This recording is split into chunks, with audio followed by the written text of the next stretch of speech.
If your favorite word to describe food is delicious, then this episode is for you. There's a ton of different ways to describe food, and today we're going beyond your textbook to talk about them. How do Americans really describe food? I'm going to talk about real food vocabulary, casual expressions, and some cultural terms that you probably won't hear in a course. First, let's talk about delicious food. Food is not just delicious. How is it delicious? Is it savory, crispy, buttery, rich, decadent, or, God forbid, meh? Let's take the first word in the list, savory. So there are two major categories of flavor, savory and sweet. You can think of savory and sweet like opposites. Savory food doesn't really have sweetness. It's often salty and maybe even meaty. An example of a savory food would be a hamburger, cooked meat, cheese, vegetables, etc. But what if something is sweet? Well, it might be rich.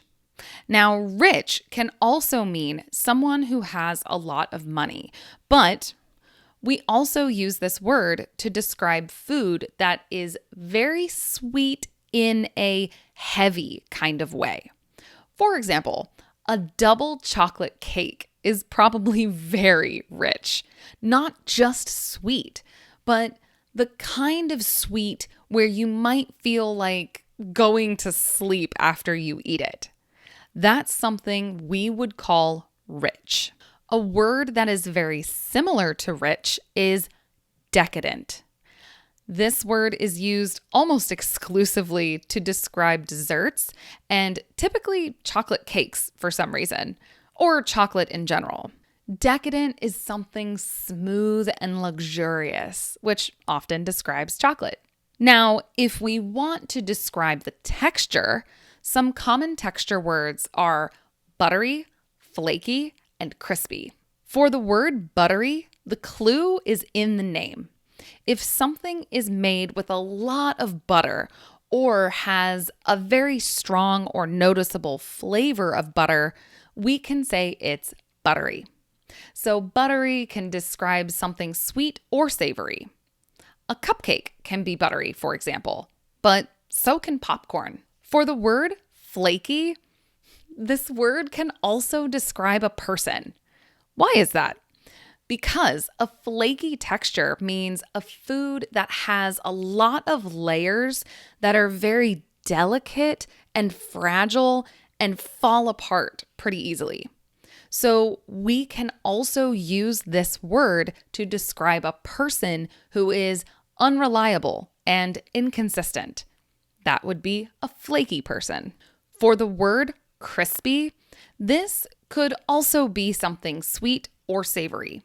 If something has a nice crunch, meaning if it is slightly hard and thin and makes a bunch of small cracking sounds when you bite it, then we would say it's crispy. So, for example, potato chips are crispy. Now, sometimes we all have food that is not amazing, but not terrible. How do we describe that? A few ways. If we want to talk about the flavor, we can say it's bland. Bland means something doesn't have a lot of obvious flavors. It's flavorless or almost flavorless. Bland food is good for when you're sick, if you have an upset stomach, but not always great at other times. So it might be insulting to say this about someone's cooking. If a food is bland, we can also say it's meh. But there's an important difference here. Meh is our emotional reaction to something. It's not describing the food itself. We can use meh for anything, not just food. Meh means you're unimpressed or maybe even a little disappointed. It means you think something is so-so. Now, I just gave you a ton of words. Savory, sweet, rich, decadent, buttery, flaky, crispy, bland, meh. And you might be wondering, how am I supposed to remember all these words? You're working hard to learn English and you want to be able to use these new words. If you've been looking for a user-friendly tool to help you collect vocabulary that you want to learn that's relevant to your life, I recommend you check out Vor. Vor is a free vocabulary app that helps you learn vocabulary in a way that works for you. And you know I love that because I always say that language learning is very personal. The great thing about Vor is that it does all the heavy lifting for you automatically, so you get to learning right away. Vor has a built-in dictionary where you can see the definition or multiple definitions if there's multiple meanings of a word, descriptions, and example sentences. So it's very easy to add a word to your deck and immediately see it in context. As soon as you add a word, a program with different types of exercises is in place and you can start learning. And you won't have to worry about trying to remember words because it's not just flashcards. There are exercises like selecting the right word or writing it in an example sentence.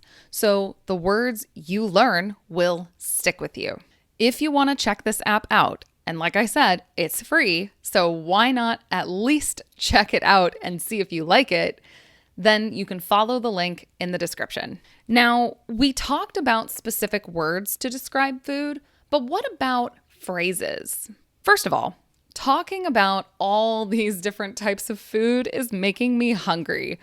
If you're super hungry too, then join me in saying, I'm starving. Of course, starving is not literal. It's an exaggeration, but it's a very common thing to hear. Now, if you really want to exaggerate and you want to be more fun about it, another common thing you'll hear is, I could eat a horse. I could eat a horse. To be clear, nobody is eating horses around here that I know of. This is just an expression you might hear, and it means that someone is very, very hungry. When you finally get to eat, you might hear someone say, this hits the spot. This hits the spot.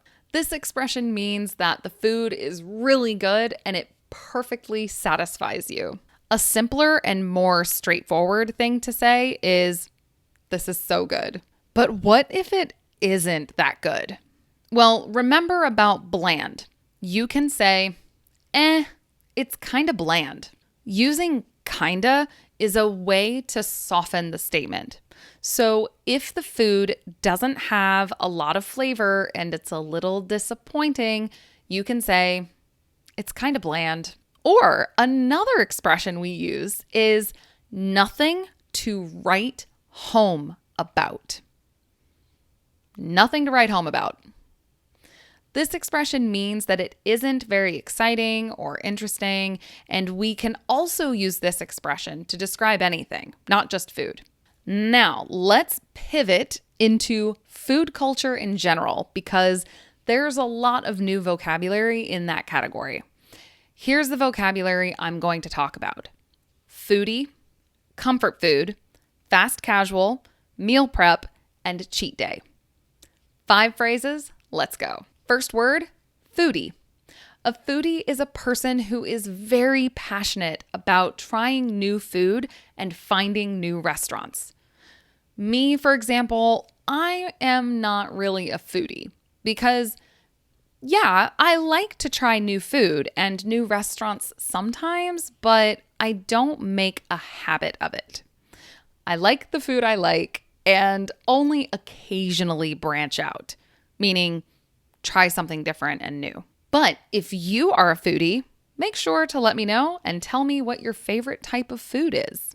Speaking of favorite type of food, let's talk about comfort food. Comfort food is the food you eat when you're feeling a little down or stressed, and it's typically food that makes you feel good emotionally, probably because it reminds you of better times in your life. So, for a lot of people my age in America, a common comfort food is macaroni and cheese. But the specific kind of food will be different depending on the person. Moving on to the next term, fast casual. This is a term that describes a category of restaurant, not food specifically. So first, let's describe a few related terms. A fast food restaurant makes food very quickly, and it typically has a drive-through feature. So McDonald's is a fast food restaurant.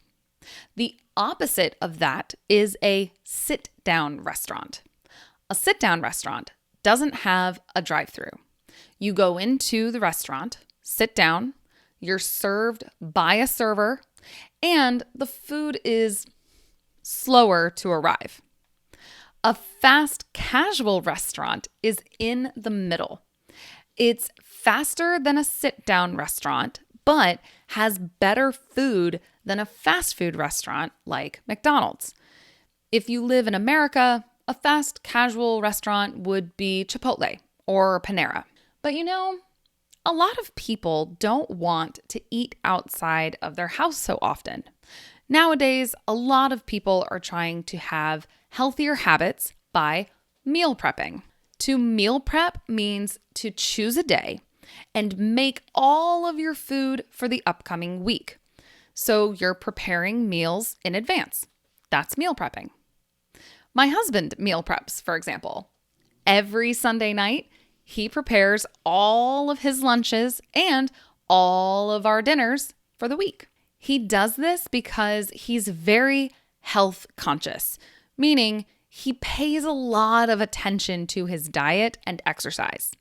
He's also very strict about it. He doesn't even have a cheat day. That's our next term, cheat day. A cheat day is a term used in fitness culture, and it means a day to eat whatever you want. A cheat day, of course, is usually a day where you're going to eat a lot of food that people think is unhealthy. The idea is to have a cheat day, then return to your stricter eating plan. So, are you hungry now? Because I sure am. Probably because it's lunchtime for me now. Well, we covered a ton of vocabulary in this episode. We talked about how to describe food, how to make comments about food, and how to talk about food culture in America. If you're feeling overwhelmed, that's okay. You can find today's terms in the Vor app so you won't forget them. Make sure to check out the description for the right links. As always, thanks for being here, friends. Keep up the good work. I believe in you. You got this. Until next time, bye.